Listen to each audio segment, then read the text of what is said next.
जय हिंद, जय बिहार। संस्कृत का हमको कर्म कारक बता रहे हैं। कारक प्रकरण में सूत्र प्रकरण के लिए कहे कारक प्रकरण जो बोलेंगे, तो उसमें हम आपको पहला में कर्ता वाला बता दिए हैं और कर्म का भी एक बता दिए थे, लेकिन बहुत सारे बाकी रह गए थे, जिसमें अब इसमें हम बता रहे हैं आपको कर्म कारक का अभितः परितः।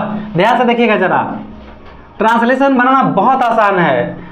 वो जो पंडित होते हैं ना पढ़ाने वाले, वो कहीं से सीख के नहीं आते, इससे सीखते हैं। ध्यान से देखिए, अभितः परितः सर्वतः विसर्ग विसर्ग योगे द्वितीया, विसर्ग है ना, विसर्ग संधि तो बताएं आज, देख लीजिएगा ठीक से।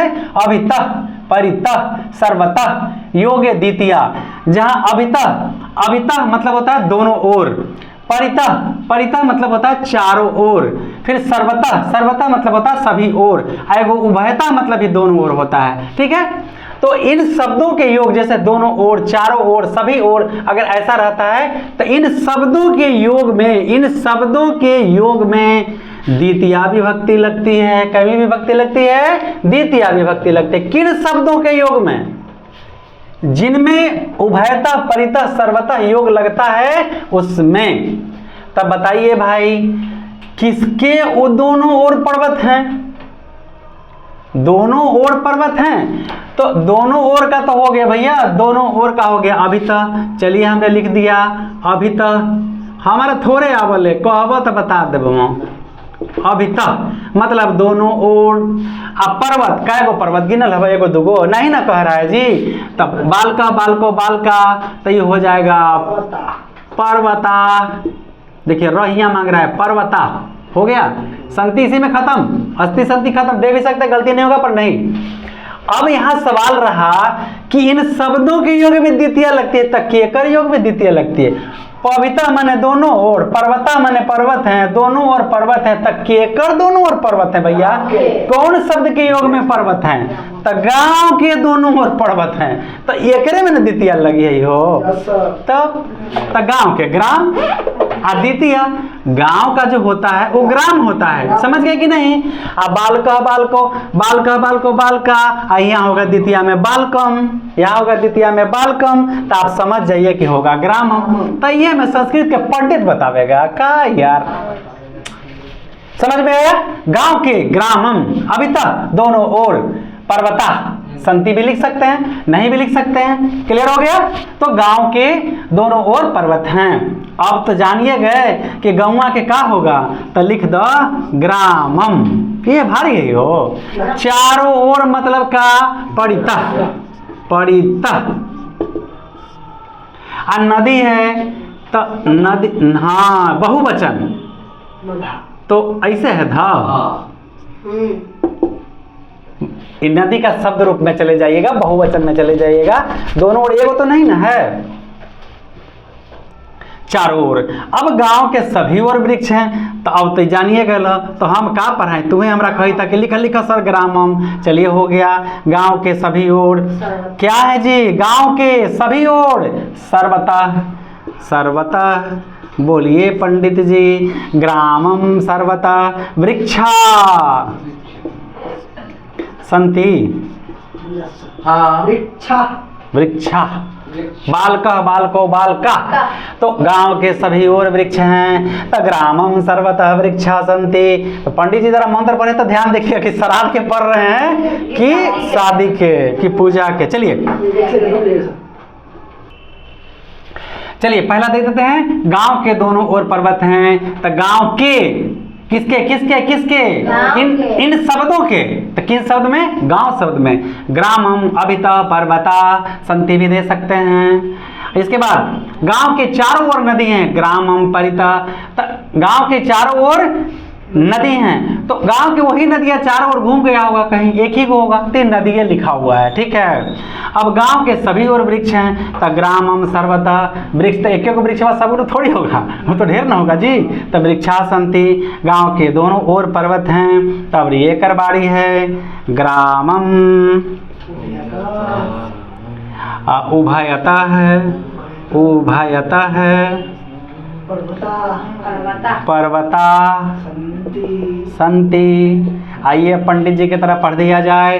गांव के दोनों ओर पर्वत हैं, ग्रामम अभिता पर्वता, गांव के चारों ओर नदी हैं, ग्रामम परितः नदी, गांव के सभी ओर वृक्ष हैं, ग्रामम सर्वथा वृक्षा सन्ति, गांव के दोनों ओर पर्वत हैं, ग्रामम उभयतः पर्वता सन्ति। समझ में आया? तो बहुत आसान लगा। देखिए अब आगे है, इसमें थोड़ा उल्टा सुल्टा किया है, लेकिन हम लोग सीधा कर देंगे, तुरंत इसको सीधा कर देंगे। क्रिया विशेषण द्वितीय, इसका मतलब होता है कि जिसमें क्रिया की विशेषता बताए उसमें द्वितीय विभक्ति लगती है। क्रिया विशेषण द्वितीय, जिसमें क्रिया की विशेषता बताए उसमें द्वितीय विभक्ति लगती है। लेकिन किताब में कुछ लिखा है क्रिया विशेषण पदों में एक वचन में होता है, किंतु यह सदा पुल्लिंग एक वचन में रहता है। क्या क्या ये सब नहीं, सीधा देखिए, क्रिया की विशेषता बताए उसमें द्वितीय विभक्ति लगती है। तो वह गाती है, वह गाती है, ये आपको पता है जानते हैं। एगो देहात में होता है गाती, वो जो देहात में पहले बहुत गरीबी थी ना, तो चदरवा के ऐसे करके जारन लगे बउआ के कान में बांध दिया जाता था। वो गाती का बात नहीं किया, गाना सब। चलिए, सह माने वह गाती है, इसका गा य लगेगा, एक वचन है। ये जो होता है इसके अनुसार होता है, ये ध्यान रखिएगा, इसके अनुसार ये होता है। सह गायती, धन्यवाद, वह गाती है, सा गायती। अब विशेषता क्या है गाने में? फट्टल बांस के तरह नहीं भाई, मधुर गाती है। तो कहता है क्रिया विशेषण द्वितीय, जिसमें क्रिया की विशेषता बताया, तो गाना तो क्रिया हो गया भैया, गाना तो क्रिया हो गया। लेकिन कैसे गा रही है? मधुर, तो मधुर का होता है बालका, बालको बालका, द्वितीय में होता है बालकम, तो यहाँ पर होगा मधुरम। बात समझ गए? यहाँ पे मधुरम, सा मधुरम गायती, वह चाहे, चलिए मोहन, मोहन नहीं, कोई सिंगर का नाम ले, लता मंगेशकर, लता मंगेशकर थी ना, वो तो खत्म हो गया। चलिए ना, मोहन मधुर गाता है, तो मोहन कमुआ कौन कर रहा है? मोहने ना, तो मोहना, अरे मोहन कृष्णों के नाम है, वो बहुत अच्छा गावल थी, डांस करल थी। मोहना गायती, गाय आय में गायती मैंने गाय मैंने जानवर वाला मत समझिएगा, गायती। तो कैसा गायती जी? मधुरम, काहे कि द्वितीय में होगा बालकम, आ न लगे तो ऐसे लिख दो, बुझल? चलो हो गया मधुरम। बादल धीरे धीरे गरजता है, तो बादल का होगा मेघा, मेघ एगो बादल है, ढेर है, मेघा। धीरे धीरे तो मंद होता है, मंद माने हाँ, मेघा मंद। अब रुक जाइए, हम अपन समझम तब, तू बता देब गलती तब। गर्जती, देख लीजिए, गर्जती होए के चाहिए, मैं गर्जंती होगा, काहे कि हम हाँ अभी बता रहे हैं ना, इसके ऐसे इसके अनुसार ही होता है, ये ध्यान दीजिएगा, एकदम ध्यान देने की बात है। ये फट से हम पीछे वाले में ध्यान नहीं दे पाए थे, इसलिए नहीं बताए थे। अभी कुछ और इसमें, ये तो सही हुआ जी, मेघा मतलब बादल, धीरे धीरे, तो आप जानते हैं मंद माने धीरे, मंद माने धीरे। तो जो क्रिया की गर्जन यहाँ पर होगा इसके अनुसार। पहले मेघा, बहुत सारे बादल हैं, तो एक वचन, द्विवचन, बहुवचन, अगर एक वचन रहता तो गर्जती, तो ये एक वचन है, ये बहुवचन में है, बहुवचन में नहीं होगा, तो गर्जंती होगा। चलिए, मेघा गर्जंती, मेघ गरजता है। अब कैसे गरजता है? कैसे गरजता है? तेजी से, धीरे धीरे, करकरा के, तो धीरे धीरे। तो बालकम, द्वितीय में बालकम, तो ये में होगा मंदम, मंदम गरजती। मेघा द्वितीय हो गया, देखिए इसी में द्वितीय है, देखिए इसमें द्वितीय है, मेघा मंदम मंदम गर्जंती। हेलो, समझ में? हाँ के ठीक से समझिए हो। घोड़ा तेज दौड़ता है, घोड़ा तेज दौड़ता है, तो इसका थोड़ा हाँ, अश्व, अश्व। क्या लिखेंगे? द्रुतम, द्रुतम धावती। हम बोलेंगे ना, हम बोलेंगे ना घोड़े तेज दौड़ते हैं। तो ये मत बुझा कि यहाँ इसे बुझना थे तो नदी बहुवचन हो जाते। ये तो हम देखबे ना करिए घोड़ा, हम पहले ही बता दिली हुआ है, ठीक ना। घोड़े हो जाएगा, समझ में आया? घोड़े तेज दौड़ते हैं तो क्या होगा? अश्वा। काहे होगा? तो बालको बालका, बालको बालका। आ तेज का क्या होता है जी? द्रुतम। द्रुत माने तेज। तो इसमें लगाएंगे ना द्विवचन, क्या क्रिया की विशेषता बता रहा है, कैसे दौड़ता है? तेजी से दौड़ता है। आ धाव माने दौड़ना। आ जोड़ देबै ती त अंति। काहे जोड़बै? कि एकर अनुरूप एकरा होए के चाही। तो ई कै वचन है जी? बहुवचन। तो ई कै वचन होते जी? बहुवचन। तो अश्व, अश्व, अश्वा। आ धावती ती तह अंति। अब हमें उम्मीद है कि आपको अवश्य समझ में आया होगा। आई सब लेवल से ज़्यादा बोर्ड में नहीं आता जी। चलिए एक और बच्चा एकदम बहुत इंपॉर्टेंट है, भी भी आई, ठीक है। काला, जरा इसको ठीक ठाक है ना। काला ध्व अत्यंत संयोगे द्वितीया, अलग अलग। काला ध्व अत्यंत संयोगे द्वितीया, इसका मतलब होता है कालवाची और ध्वत्यंत मार्गवाची। देखिए थोड़ा लिखने में मिस्टेक हो गया था। काला ध्व नोर अत्यंत संयोगी द्वितीया, देखिए ध्यान से, काला ध्व नोर अत्यंत संयोगी द्वितीया, यानी मतलब काल और मार्ग, किसी चीज में काल और मार्ग यानी समय और रास्ता। कालवाची एवं मार्गवाची शब्दों में यदि क्रिया का अतिशय मतलब लगातार लगाव हो, बीच में ब्रेक नहीं हो, तो द्वितीया विभक्ति लगती है। जैसे डाक बम जाते हैं हम लोग एकदम सीधा पैदल, लगातार, रुकना नहीं है।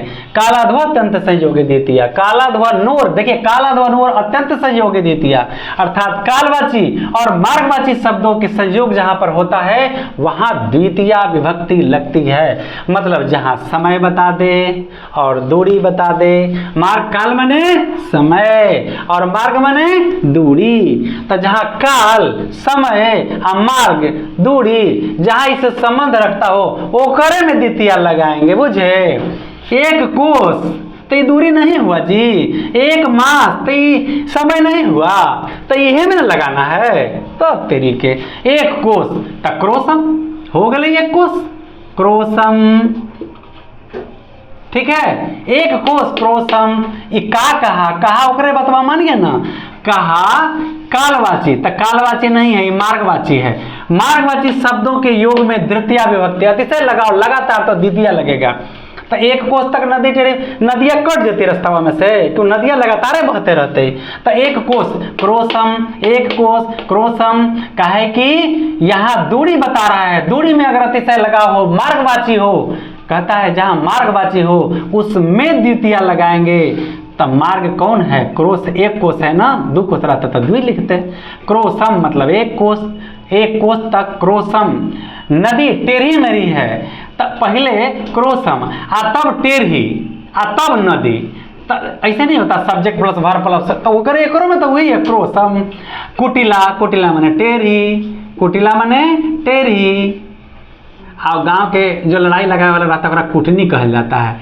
आ सगरो है कुटना, कुटनी, कुटना, कुटनी, आ चापलूसी करे वाला, मक्खन लगाए वाला अपना फायदा के लिए, सगरो है भैया।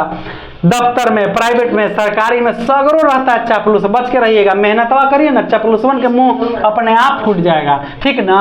सगरो कमीना रहता है चापलूसी करे वाला, उन सबसे सावधान रहिए। क्रोसम का कहा? क्रोस, कोस माने नदी, कोस माने दूरी, तो ये होगा क्रोसम। टेढ़ी, कुटिला और नदी। क्रोसम, कुटिला, नदी। अस्थि दे सकते हैं, नहीं भी दे सकते हैं। क्रोसम, कुटिला, नदी, अस्थि दे भी सकते हैं और नहीं भी दे सकते हैं, ठीक है। इसके बाद अब आइए मार्गवाची, तो हो गया भैया। अब बचा कालवाची, तो कहता है एक मास तक व्याकरण पढ़ लिए, काम खत्म हो गया। तो एकरा में का लगेगा? क्या लगेगा? एक मास। तो द्वितीया मास समय बता रहा है, क्या बता रहा है? काल। तो माँ क्या क्या जी? मास है ना। और हाँ हम भी गड़बड़ा जाते हैं, बालकेना में चल के तृतीया लिखल है द्वितीया, तो साफ तो बुझा रहा है कि द्वितीया लोग इतने हवा द्वितीया। तो मासम ऐसे भी लिख सकते हैं आप, समझ गए ना। मासम, मास माने महीना, मास माने महीना। तो कहता है ये कालवाची रहेगा, वह द्वितीया विभक्ति लगा दीजिए। तो मासम, मास माने महीना, हम लगा दिए मासम। व्याकरणम, व्याकरणम। अभी ये तो देखिए भाई, ये देखिए इसका संबंध इसके साथ है ना। तो विद्यालयम, मास पढ़ा, मास पढ़ा, क्या पढ़ा? व्याकरण। लड़के विद्यालय गए, विद्यालय गए, तो कहाँ गए? विद्यालय। तो विद्यालयम, तो व्याकरण है, तो व्याकरणम। मासम व्याकरणम। पठ माने पढ़ना, पठ माने पढ़ना। इनमें क्या लगेगा? तो तामन, तो ये तो भूतकाल हो गया ना, पढ़ लिया, काम खत्म है। तो अ जोड़ दीजिए। तमासम व्याकरणम अपठत। चलिए, कोस भर नदी टेढ़ी मेरी है, क्रोशम कुटिला नदी अस्ति। एक मास तक व्याकरण पढ़ा, मासम व्याकरणम अपठत। समझ में आया? अब हमें उम्मीद है कि देखिए यह भूतकाल का है, पठ, पठ में ता जोड़ दिए, आकर आगे भूतकाल में तो अ जोड़ देंगे, तो अपठत मतलब पढ़ा। ये बहुत इंपॉर्टेंट है, ये कई बार एग्जाम में आ चुका है। अब आपको दे देगा, ऐसे सवाल देगा 1 नंबर का ऑब्जेक्टिव में, मासम व्याकरणम अपठत। बताएं इसमें कौन सा सूत्र लगा हुआ है? 4 को दे देगा, ठीक है। ये नांग विकार, कर्तरी प्रथमा, सहार्थे तृतीया। तो आपको दे देगा चौथा में इनमें से कोई नहीं, तो इनमें से कोई नहीं मार दीजिए। फिर दे देगा मासम व्याकरणम अपठत, और पूछेगा इसमें से इनमें से कौन उत्तर से कौन सूत्र पर ये बना हुआ है? काला ध्वनुर अत्यंत संयोग्य द्वितीया, ये नांग विकार कर्मणि द्वितीया। तो आप पटाख से मार दीजिए ये काला ध्व अत्यंत संयोग्य द्वितीया। ऐसे आपको सवाल आएगा। क्लियर हो गया?